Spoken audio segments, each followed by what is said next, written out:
Hello guys, ये जो particular video है ये नौवां वीडियो है एमसीक्यू सीरीज का। सो आज का पहला क्वेश्चन स्टार्ट करते हैं। The conservation of which of these species leads to conservation of other species in the ecosystem. Umbrella species, keystone species, flagship species, indicator species. अब चारों का नाम एक जैसा ही है, यहाँ पे कंफ्यूजन काफी ज्यादा होगी।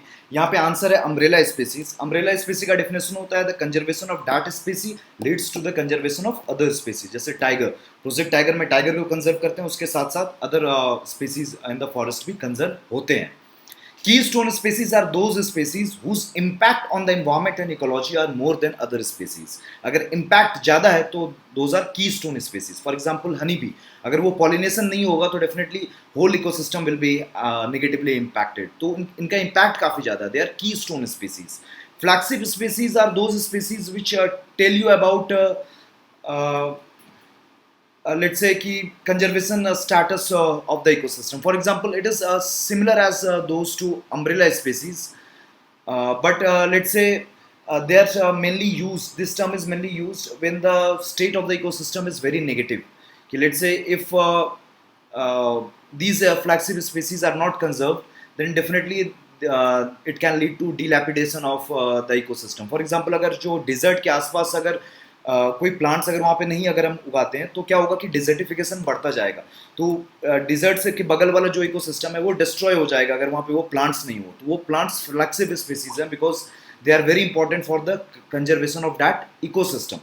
अगर ये नहीं होंगे तो नेगेटिवली इम्पैक्टेड ही हो जाएगा पूरा इकोसिस्टम। यहाँ पे वैसा नेगेटिव इम्पैक्ट नहीं होगा। हाँ, दो इसके कंजर्वेशन से अदर स्पीसीज भी कंजर्व होंगे लेकिन उतना नेगेटिव इम्पैक्ट नहीं होगा जितना फ्लैक्सिव स्पीसीज में होगा। Indicator species, they indicate the state of the environment. Mycorrhizae is a symbiotic relationship between vascular plants and bacteria, virus, fungi, algae. The answer is fungi. Mycorrhizae is the symbiotic relationship between fungi and vascular plants. Similarly, lichens, they are a symbiotic relationship between fungi and algae. Which of the following are secondary pollutants? Carbon dioxide, photochemical smog, ozone. The answer here is 2 and 3. Now the next question is which of the following has highest ozone depleting potential? Carbon dioxide, HFCs, ammonia, halogens. Answer is D halons. अब H F Cs क्या है, ये ozone depleting नहीं है बल्कि H F Cs का introduction हुआ था after phasing out C F Cs. और H F Cs they are not ozone depleting but are green house gases, इसीलिए किगाली अमेंडमेंट में एच एफ सीज को कवर किया गया था और एच एफ सीज को रिप्लेस करके ऑल्फिन्स को इंट्रोड्यूस किया जाएगा as refrigerants. Carbon dioxide, ammonia और एच एफ सीज कोई भी ओजोन डिप्लेटिंग सब्सटेंस नहीं है, हेलोन्स हैं। Which of the following best describes biome? Community of plants and animals that share the same conditions, environmental conditions, that part of earth which is inhabited by living organisms, a community of organisms interacting with one another, transitional area between two geographical areas. This is ecotone, this is ecosystem, A is biome and B is ecumene, ECUMENE. Which of the following statements are correct about BS6 norms? It will be implemented from April 2023. Sulfur content will be reduced to 10 ppm. First is wrong क्योंकि अप्रैल 2020 से implement होगा और 10 ppm ये सही है। और जो दो टेक्नोलॉजी का यूज होगा, BS4 से BS5 आने में डीजल पार्टिकुलेट फिल्टर का यूज किया जाएगा, BS5 से BS6 आने में सेलेक्टिव कैटालिटिक रिडक्शन टेक्नोलॉजी का यूज किया जाएगा जो नाइट्रस ऑक्साइड्स के कंसेंट्रेशन को कम करेगा। तो डायरेक्टली BS4 से BS6 जब आ रहे हैं तो डेफिनेटली दोनों टेक्नोलॉजी का यूज़ करना होगा, डीजल पार्टिकुलेट फिल्टर्स का भी और सेलेक्टिव कैटालिटिक रिडक्शन टेक्नोलॉजी का भी।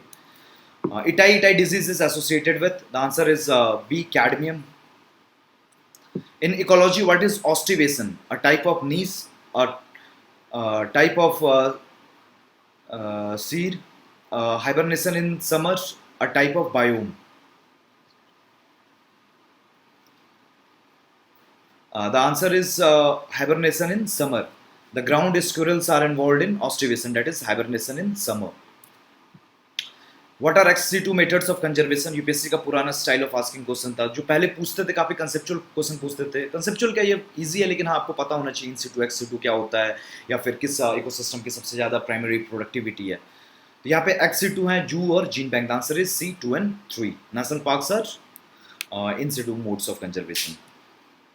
Which of the following is native species of India? Water hyacinth, carrot grass, African catfish, red hibiscus. पहले तीन जो हैं वाटर हियासिंथ, कैरेट ग्रास और अफ्रीकन कैटफिश, ये तीनों ही मतलब हाल फिलहाल में काफ़ी न्यूज़ में भी कवर्ड थे, क्योंकि काफ़ी ज़्यादा ये एलियन स्पीसीज होने के चलते प्रॉब्लम क्रिएट कर रहे थे। Here the answer is red hibiscus, जो उड़हुल का फूल होता है, that is native species, endemic species of, not endemic, native species of India.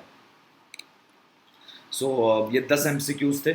So this is the end of the video, thank you for watching.